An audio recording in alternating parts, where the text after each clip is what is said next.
ओम नमो भगवते वासुदेवाय नमः। नमस्कार, स्वागत है आप सभी का मेरे एच.एस. भारद्वाज यूट्यूब चैनल पर। आज मैं आपको वैशाख मास के 18वें अध्याय की कथा सुना रहा हूँ। कथा को पूरा सुने। श्रुतदेव ऋषि कहते हैं कि हे राजन, वैशाख मास में सबसे पहले यमदेव के नाम से अन्नदान करना चाहिए, तर्पण करना चाहिए। उसके बाद में पितरों को, उसके बाद में गुरु को, फिर भगवान के लिए निकालना चाहिए।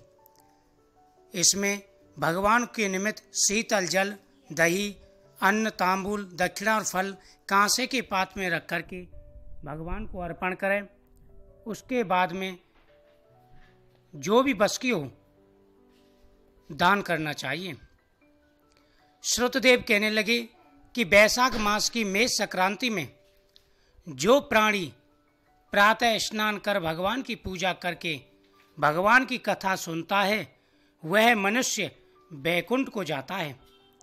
परंतु जो होती हुई कथा को छोड़कर चले जाते हैं, यानी कथा कहीं हो रही है और आप उसमें बैठ जाते हो, फिर बीच में से उठ के चले जाते हैं, तो वह कथा का अनादर होता है। और नहीं सुनते वह रौरव नरक में जाकर पिशाच योनि को प्राप्त करते हैं। यहाँ पर हम एक प्राचीन इतिहास कहते हैं। प्राचीन काल में गोदावरी के किनारे ब्रह्मेश्वर क्षेत्र में ब्रह्मनिष्ठ परमहंस दुर्वासा ऋषि के 2 शिष्य रहते थे। उनको कभी किसी से कोई इच्छा नहीं थी। भिक्षा में जो कुछ मिल जाता वही खाकर निर्वाह कर लेते और पर्वत की गुफा में रहते थे। इन दोनों का नाम सत्यनिष्ठ और तपोनिष्ठ था। इनमें सत्यनिष्ठ तो सदैव भगवान की कथा पूजा पाठ में रहता था, कथा सुने बिना अन्न ग्रहण नहीं करता था। जो वक्ता रोग से पीड़ित होकर अपने घर कथा कहता तो यह कुएं आदि पर स्नान करके उसके घर जाकर ही कथा सुनता था। कथा समाप्त हो जाने पर अपने नित्य नियम करता था। जो कोई इस प्रकार प्रेम से कथा सुनता वह जन्म मरण के बंधन से मुक्त हो जाता है। उसकी भगवान में सच्ची भक्ति उत्पन्न हो जाती है तथा उसके समस्त पाप नष्ट हो जाते हैं। इस प्रकार वह सत्यनिष्ठ ऋषि उपनिषदों का यही निश्चय करके सदैव भगवान की भक्ति में तत्पर रहता और सदा उनकी कथा श्रवण करता था। दूसरा जो तपोनिष्ठ था वह अत्यंत दुराचारी कर्मनिष्ठ हुआ। ना तो स्वयं कथा सुनता और न अपितु होती हुई कथा को छोड़ करके चला जाता, कहीं पर तप में विघ्न डालता। श्रोता और वक्ता के पास भी वह नहीं जाता था।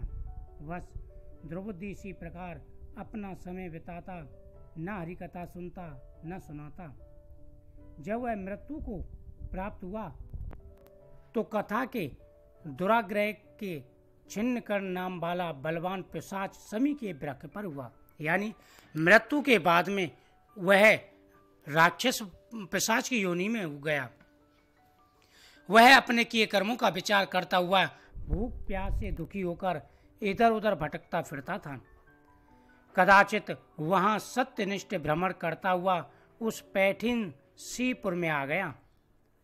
मार्ग में दुख से पीड़ित छिन्न कर्ण नामक पिशाच को देखा तो वह भूख से आतुर बुरी तरह से रो रहा था। उसको देखकर सत्यनिष्ठ कहने लगा, तुम कौन हो और तुम्हारी यह दशा कैसी हुई है, यह सब कहो। वह बोला, हे प्रभु, मैं दुर्वासा का शिष्य तपोनिष्ठ नाम वाला यति हूँ। अपनी दुर्बुद्धि के कारण महात्माओं से विष्णु कथा कर्मों के लोप हो जाने के भय से कभी नहीं सुनी और न ही कभी कथा सुनाई। इस घोर कर्म से मेरी मृत्यु हुई और छिन्न कर्ण नाम का बाला पिशाच होकर इस वन में दुखी होकर भटक रहा हूँ। रास्ते में तुमको जाता देख करके ऐसा प्रतीत होता है कि तुम मेरे भाग्य से आए हो। आज हरि मुझ पर प्रसन्न है जो आपने यहाँ आकर दर्शन दिए। इस प्रकार रोकर और त्राही त्राही ऐसा कहकर वह सत्यनिष्ठ के चरणों में गिर पड़ा। सत्यनिष्ठ को उस पर बड़ी दया आई। उसने अपने दोनों हाथों से उसको उठा लिया और वैशाख मास की कथा के क्षण भर सुनने का फल उसको दे दिया, जिससे उसके सब पाप नष्ट हो गए। इस प्रकार वह कर्मनिष्ठ अपनी पिशाच देह को त्याग दिव्य शरीर धारण कर विमान पर बैठकर सत्यनिष्ठ को प्रणाम करता परिक्रमा करता हुआ विष्णु लोक को चला गया। हे राजन, वैशाख मास का इतना महत्व होता है कि क्षण भर के पुण्य से कर्महीन